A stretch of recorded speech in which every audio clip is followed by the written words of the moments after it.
તારા વિના શ્યામ મને એકલડું લાગે, રાસ રમવાને વહેલો આવજે.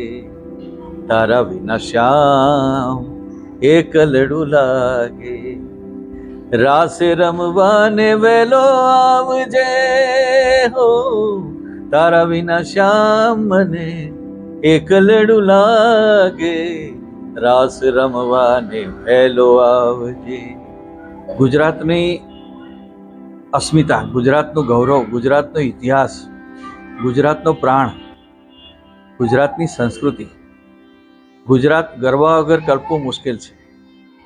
અને મારી વર્ષોની ઝંખના હતી કે આ જે ગરબો છે એ વૈશ્વિક સ્તરે એવું સ્થાન પામે કે એને પછી કોઈ વિચલિત ના કરી શકે. હું માને કહેતો હતો કે માં કંઈક કરજે, તું તારો ગરબો અમર રહેવો જોઈએ. અને આજે સમાચાર મેં સાંભળ્યા, મને બહુ ખુશી થઈ અને એક સંતોષ થયો, આત્મસંતોષ થયો કે મારી ઝંખના પૂરી થઈ વર્ષોની. ફાયદો એટલે જે આપણા ગરબાને અમુક લોકો ગરબાને બહુ હલકામાં લેતા હતા કે હવે ઠીક યાર હવે ગરબા, પણ એમને ખબર નહોતી કે ગરબો શું છે. ગરબો એટલે ગર્ભ સંસ્કાર છે. ગર્ભદીપ, એના પરથી જ ગરબો અસ્તિત્વમાં આવ્યો. આપણા મણિરામ દવે કે જે બહુ પરપૂર્વે થઈ ગયા, એમને ગરબાની વ્યાખ્યા એ જ કરી છે કે ફરતા ફરતા તમને માની ઉર્જા મળે ને તમને અનુભવ થાય. મારા ગ્રાઉન્ડ ઉપર મારા છોકરાઓ અનુભવ કરી શકે કે માની ઉર્જા શું છે. એટલે હવે ગરબાને જે સ્થાન મળ્યું છે એમાં આપણા ગરબાને માનની નજરે લોકો જોશે. ઇવન વિદેશીઓ પણ મારા ગરબામાં આવે છે, એ લોકો બહુ જ ખુશ થાય છે કે this is amazing, no words. ખૂબ એમનો તો ખૂબ આભાર માનવો જોઈએ અને ખરેખર બહુ મહેનત કરી છે. અને એ છોકરાઓને પણ હું આશીર્વાદ આપું છું.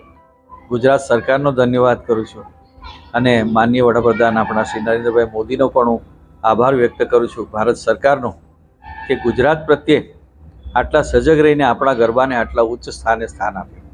આજે યુનેસ્કોનું જે ICH એટલે ઇન્ટેન્જિબલ કલ્ચરલ હેરિટેજ, એનામાં યુનેસ્કોનો જે વર્લ્ડ હેરિટેજ ડિક્લેરેશન થઈ છે એમાં દર 2 વર્ષે આનું નોમિનેશન મોકલવામાં એટલે આવે છે અને એ ministry of culture, government of India દ્વારા મોકલવામાં આવે છે.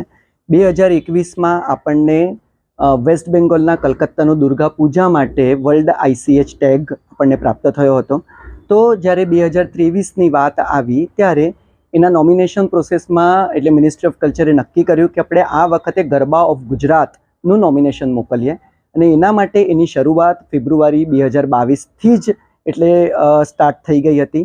એ વખતે ફેબ્રુઆરીના મહિનામાં આપણને મિનિસ્ટ્રી ઓફ કલ્ચરથી આપણને સંપર્ક કરવામાં એટલે આવ્યો હતો અને faculty of performing arts, the Maharaja Sayajirao યુનિવર્સિટીની નોલેજ પાર્ટનર અને નોડલ એજન્સીમાં આપણને એ લોકોએ આપણને કન્સલ્ટ કર્યા હતા. પણ સૌથી વધારે મહત્ત્વ એ હોય છે કે આની અંદર એક ડોસિયર આપવાનું હોય છે, એટલે કે એપ્લિકેશન ફોર્મ હોય છે. હવે ગરબા ઉપર આપણે બુક લખી શકીએ, પણ એ જ ગરબાને 100 શબ્દોમાં જો વર્ણવવાનો હોય તો એ આપણા માટે એક ડિફિકલ્ટ ટાસ્ક છે. તો એ એપ્લિકેશન ફોર્મમાં ગરબામાં એવું તો શું છે કે જેના માટે આપણે નોમિનેશન માટે મોકલી રહ્યા છે.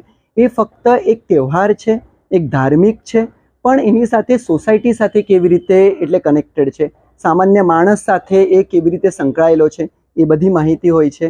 આ એપ્લિકેશનની ફોર્મ સાથે આપણે એક ડોક્યુમેન્ટરી પણ બનાવવાની હોય છે. એના જે ફોટોગ્રાફ્સ છે, એટલે કે ગરબો આપણે એવું કહીએ કે 500 વર્ષ જૂનો છે કે 700 વર્ષ જૂનો છે, એના હિસ્ટોરિકલ એવિડન્સ પણ આપવાના હોય છે. એટલે આખું એક રિસર્ચ કામ એના માટે હોય છે. એ બધા ફોટોગ્રાફ, એના વિડીયો, ડોક્યુમેન્ટરી અને સૌથી વધારે મહત્ત્વ ગરબા સાથે જેટલા પણ સ્ટેક હોલ્ડર્સ છે, દાખલા તરીકે રમવા અને ગાવાવાળા ખરા, પણ મંડપ બાંધવાવાળો, મંદિરમાં જે પૂજા કરે છે એ દરમિયાન એ વ્યક્તિ, આનાથી વિશેષ કે આપણા ગરબામાં એક એટલે કુંભ જોઈએ, એક ઘડો જોઈએ જેમાં એક દીવો મૂકવામાં આવે, તો કુમ્હાર એને જે બનાવે છે એ માટી લાવવાવાળો એટલા પણ મહત્ત્વના હોય છે. અને આ બધાનો સંપર્ક કરીને એમના રેકમેન્ડેશન લેટર એટલે આપણે લીધા અને આખું ફોર્મ આપણે આખું ડોસિયર માર્ચ 2022માં સબમિટ કર્યું હતું અને લગભગ 1.5 વર્ષનો સમયગાળો લાગે છે. આના જુદા જુદા તબક્કે એનો એટલે ઇવોલ્યુશન પ્રોસેસ થાય છે અને એ લોકોની જે પણ કંઈ ટેકનિકલ ક્વેરીઝ હોય એ આપણે સોલ્વ કરીએ છીએ. અને ડિસેમ્બર 6, 2023માં બોટ્સવાના ખાતે આની ફાઇનલ મિટિંગ હતી અને ડિક્લેરેશન એટલે થવાનું હતું.